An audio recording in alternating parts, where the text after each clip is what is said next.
Hello. I recently purchased some books and I wanted to share them. I want to do a book haul and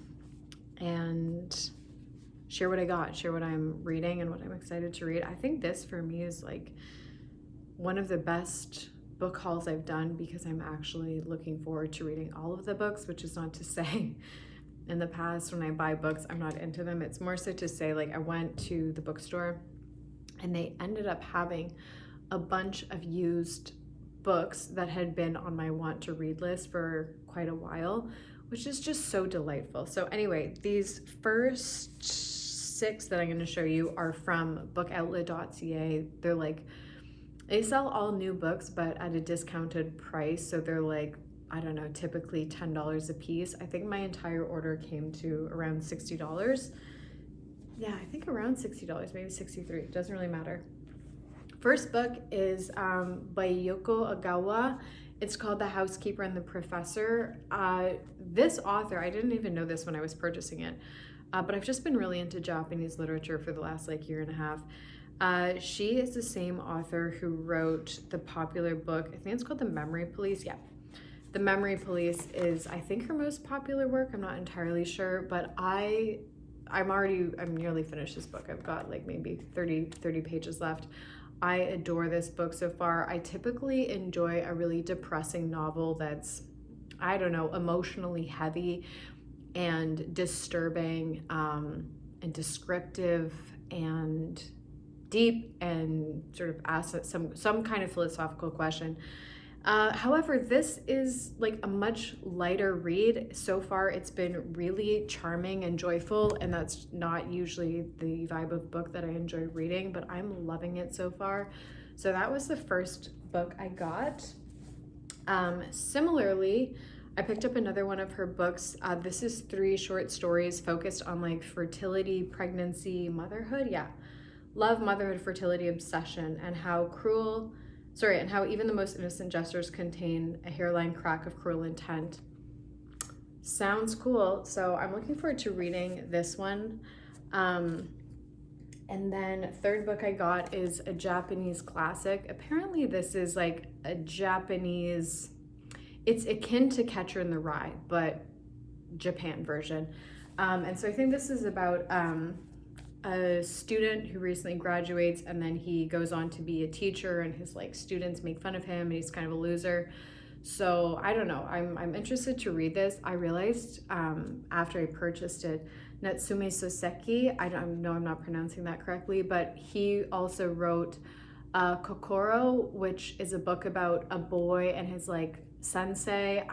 I didn't really like it. I didn't hate it, it just wasn't phenomenal to me. So anyway, I'm interested to read this. I also, hot take, but I do not like Catcher in the Rye. I've read it twice. I read it once when I was I don't know, 19, 20, and then I read it again in my 30s, and I still didn't like it. I just don't care for the tone, I think, of the story, the tone of the character.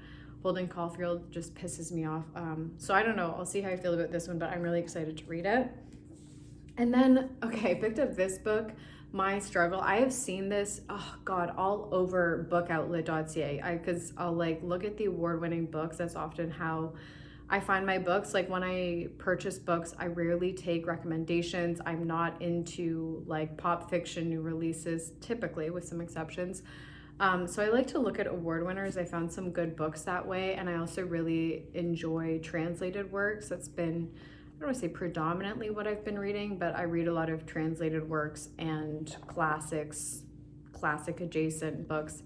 And so anyway, this is an award winning, I think he's a Norwegian author. I'm not entirely sure, but anyway, I saw there was an interview with him, and then who's that actor, Jeremy something, he has brown hair, I don't know, but Jeremy said something about loving his work, and then there was a quote by this author who said he feels plagued by guilt. He's I hear a siren, I see a cop car, and I think they're coming for me. He's I haven't committed any crime, I just have this deep sense of guilt and fear. And I'm damn, that's very relatable, because I too feel that way.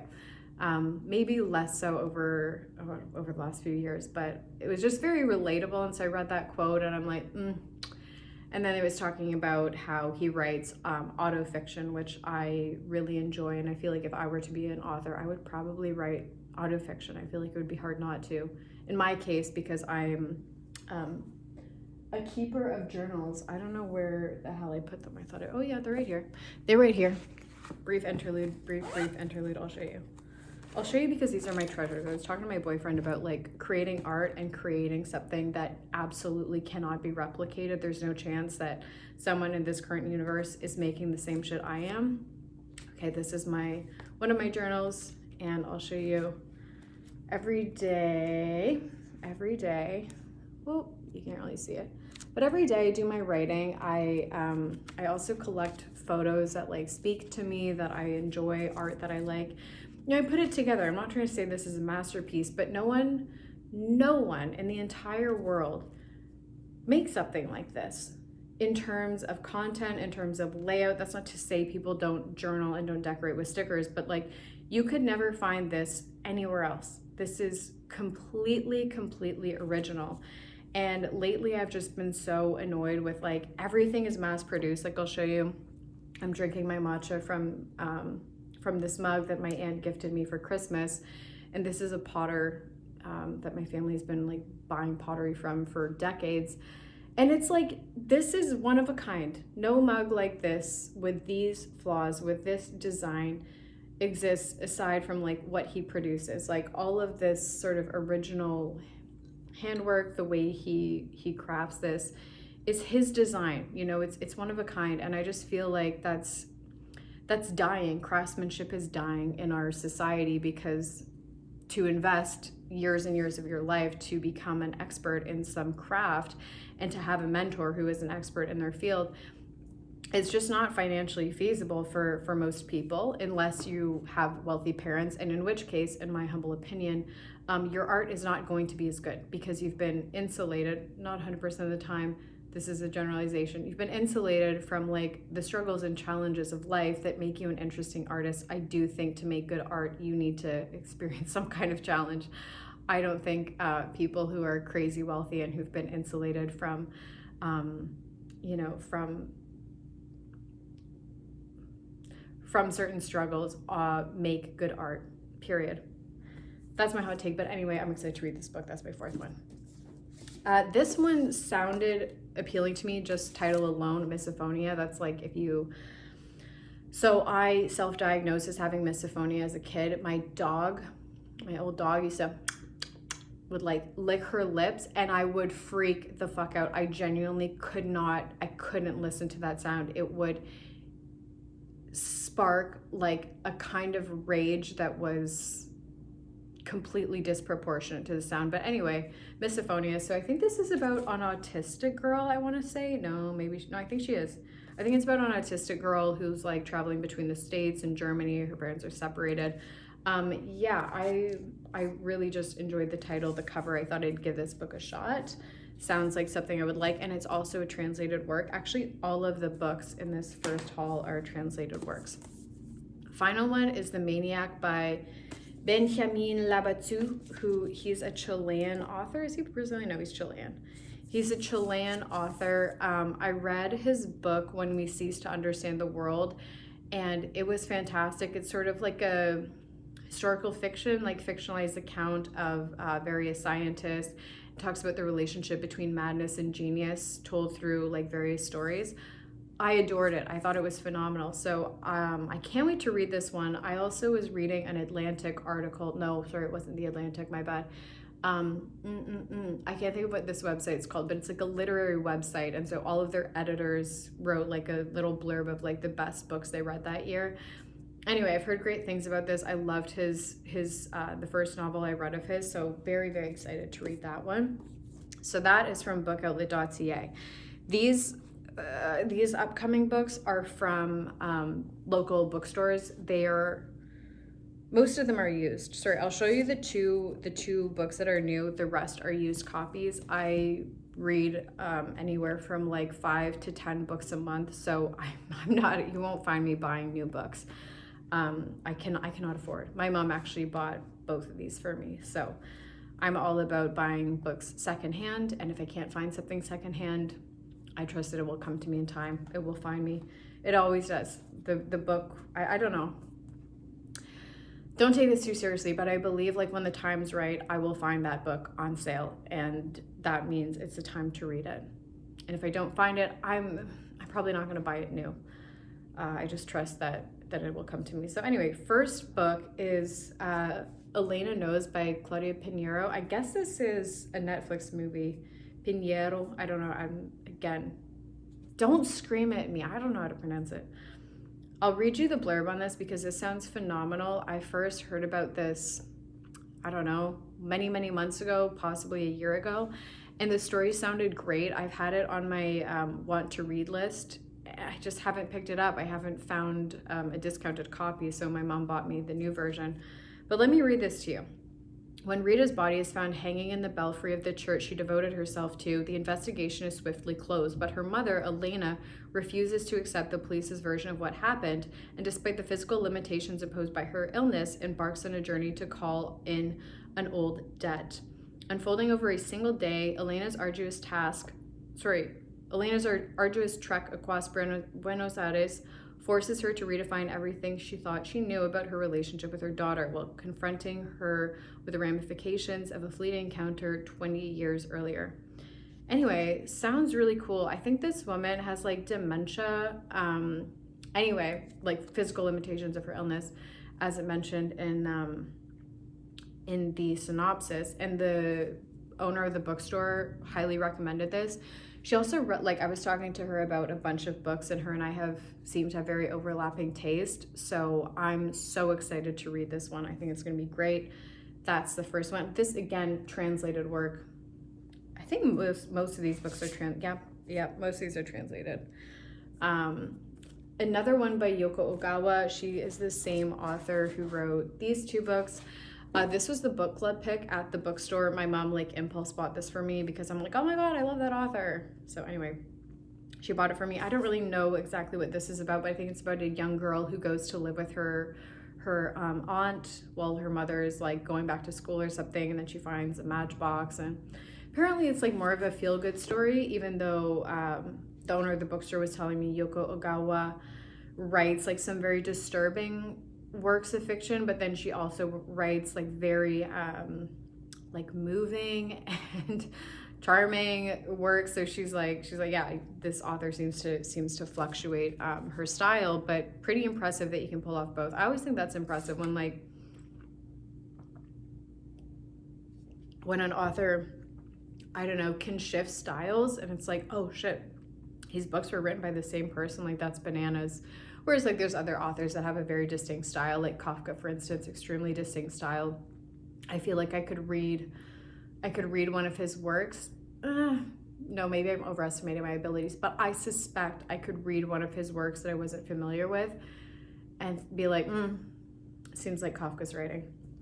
Same thing with Cormac McCarthy, obviously. Same thing with Jose Saramago, who I fucking love. Same thing with J.M. Coetzee, but I think that's also because he always writes about South Africa. But Jose Saramago has a really, really distinct writing style. I adore his books. Blindness is one of my favorite books ever. Death with Interruptions was also fantastic, and it's a book I think about quite regularly, but Blindness was just insanely good. And it's also so impressive because he worked I think he worked at a factory. I don't think he has formal training in writing or literature. I don't think he has a degree, nor does he have decades of experience writing. He started writing later in his life. So I think Jose Saramago is just phenomenal. Also Anne Marie MacDonald. I think I could identify her writing if I happened upon a story, unknown author. I think I would be able to identify it. She is probably my favorite living author, I would say. Oh my God. If I could only read 10 books for the rest of my life, I think at least 2 of hers would be on that list. Fall on Your Knees and Faint, but I also love Where the Crow Flies. Her books are amazing. Next one I got, this is the second. Oh my God, I almost screamed when I found this. I found this on sale, $12, discounted because it's a secondhand copy. This is On the Calculation of Volume by, what's her name? Yeah, Solveig Ball. I don't know how to pronounce it. Where is she from? Where is this lady from? Norwegian. Danish and Norwegian writers. Oh, nope. Whoop. Okay, Danish or Norwegian. I don't know. That was just speaking about the translator. I read the first book of this volume, like right at the start of the year. It was, no. Sorry, it's like end of December. So less than a month ago, I finished the first book and I liked it. I did like it, okay? I liked it. It's about a woman who this is supposed to be a 7-volume book. I think she's only written 3 or 4 novels so far, and she's kind of old. So fingers crossed she finishes all 7. This is about a woman who gets stuck in November 18th, and like every day she wakes up, it's November 18th. She's like, no, what? It's the 19th. And this goes on and on and on and on and on for a year. It spans a year in the first book. Like she's sort of keeping track of it, of how many days she's been stuck in this time loop. She like talks to her husband about it, and he like his memory resets like every day. She tries to like figure out, okay, when is it resetting? They go through like all of these moments trying to figure out, is it midnight? When does it happen? Like we need to stay up late. But regardless of what they do, there's just this reset. And so she's stuck in a time loop. So annoying. The first book ends on a cliffhanger, and I'm like, should have predicted that, because as I said, it's a 7-volume series. But so anyway, I found this one. Can't wait to read it. This is probably going to be the next book I read when I finish The Housekeeper and the Professor. I liked it. However, I think this kind of has mixed reviews, and I can understand why. The first book is just crazy repetitive, but it's also funny. And something I enjoyed about the book, and I'm gonna fucking tell you about it, is that she, like, you might think, oh, if I were stuck in a time loop, what would I do? I try to figure it out. I do this, I do that. Something else about my reading taste, I don't want a hero. I don't like a hero who embodies all of the possible virtues, who's like a very aspirational figure. I don't fuck with that. No. Do not fuck with that. Do not fuck with that. I like someone who embodies, or who's, I guess, has an honest relationship with the human condition, who has very human flaws and who behaves in a human way. And it doesn't need to be, how would I behave? I'm not saying that, but it's like, make it feel real. That's why I don't like superhero movies. I'm not interested in that. I don't like a hero. I don't want a hero. I don't care. I'm not interested. And so with the first book, she kind of like, she goes through this sort of period, like she has moments of inspiration where she's like, I need to take out every book I can about like time loops and time, and I need to understand this, I need to get out of this. And then she just kind of has these periods where she like literally just bed rots, and she's like, she's eating some chocolates, she's chilling in bed, she's like just quietly kind of, I don't know, existing in this house, because the day that she gets stuck on, November 18th, she's supposed to be in Paris at like a book auction, because her and her husband are like rare booksellers. They have their business together. So she was going to an auction. So this day, November 18th, he's like, my wife is in Paris. He's not wondering, where is she? Why isn't she here? She's supposed to be in Paris. He wakes up every morning with this assumption that my wife is in Paris. So when she's like, goes back to the house and is in the house, her husband isn't expecting her to be there. So she kind of like sits in the guest bedroom, like chilling, just looking at the window. She gets into like constellations. And so I like that part, because I think it's quite accurate. I think people, I was talking to my mom about this the other day, how like she has very fleeting moments of inspiration where she's like, oh, I want to make this change. I want to do this. And then she kind of, falls back into her routine. And then anyway, and I think that that's just more honest. I think it's a more honest portrait of like what a person might do should they be caught in a time loop. Like, you're going to have moments where you're still stuck in this fucking time loop. You're not figuring anything out. You're going to get, you're going to lose your motivation. You're going to feel hopeless. So anyway, second book, I'm excited to read that one. This one I haven't heard of. I just came across this. This was $6, 6 buckaroos. I don't really have too much to say about this. Um, it just sounded kind of cool. I don't know. It sounded kind of cool. I'll let you know. I'll let you know what I think. Shuggie Bane! I found Shuggie Bane. I fucking found Shuggie Bane. Used copy of Shuggie fucking Bane. Oh my god. I finished reading Young Mungo last week and I had to like honor the book by not reading anything for a few days. I loved Young Mungo. I love Young Mungo. It's so good. Anyway, this is Douglas Stewart's debut novel, Shuggie Bane, which won like a bunch of prizes. But his writing, his storytelling, his characters, the details, he knows what he's fucking doing. He killed it. He killed it with Young Mungo. I can't wait to read Shuggie Bane. And he has a third novel being released May of this year. I'm gonna break my rule of like not buying new books. I'm gonna buy that one. I'll buy a hardcover copy. I also don't like reading hardcovers. I'm gonna do it for Douglas Stewart. Fan-fucking-tastic, perfect storytelling. He nails it. So I can't wait to read this one. It's set in Scotland. I think this one's also set in Scotland. In Glasgow. That's where Young Mungo takes place. It was so good. There's this blurb by Colm Tobin. Colm Tobin, I think, is that his name? I have one of his books on my shelf. About the book Stoner by John Williams. And he says, it's democratic in the way it breaks the heart. Wow. Nailed that quote. Stoner by John Williams is one of my favorite books ever. But I also feel like that same sentiment can be applied to Young Mungo. Democratic in the way it breaks the heart. It's perfection. It's perfection. No notes, no negative commentary. I can get into all the reasons I love it. I can't wait to read this one. Gonna be such a treat. Such a fucking treat. Okay. This one I picked up. I don't know what this is about. I've just heard people say good things. Again, I found this on the used books section. So I'm like, let me pick her up. It says, anyone who's ever loved a husband, a wife, or a child will relate to this. So maybe I won't relate to this, but as a person who's extremely sensitive and who's a deep feeler, maybe I will find it. This is called The Year of Magical Thinking by Joan Didion. Can't wait to read that.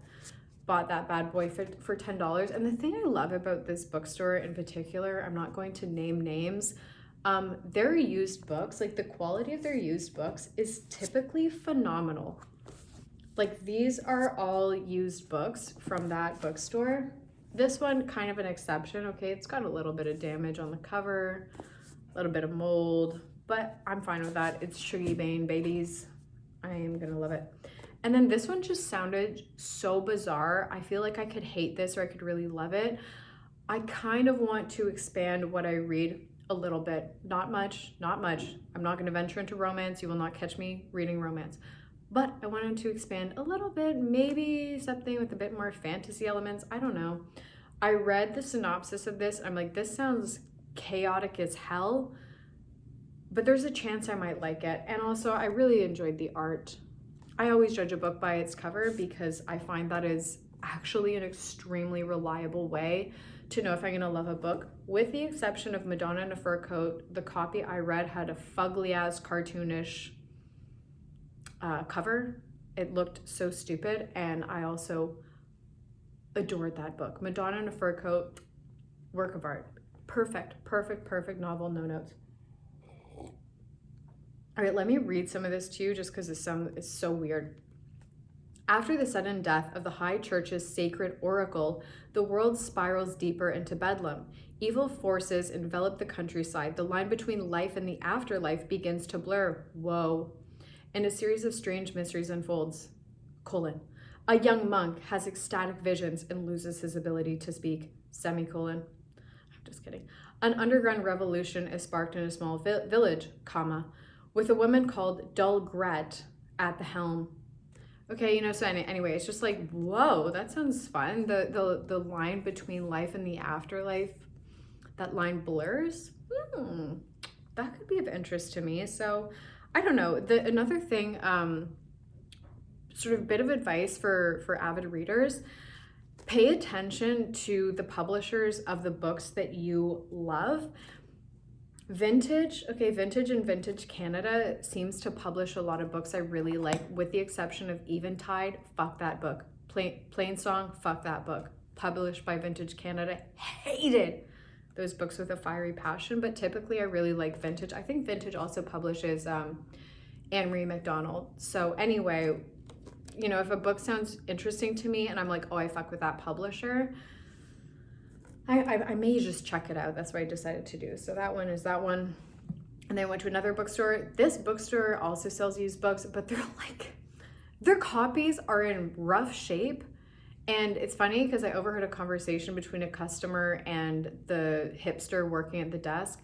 And he's like, oh, this one's a little rough, but we're all about quality. We're all about sourcing books with great used books that are, in really great shape. I'm like, is that a joke?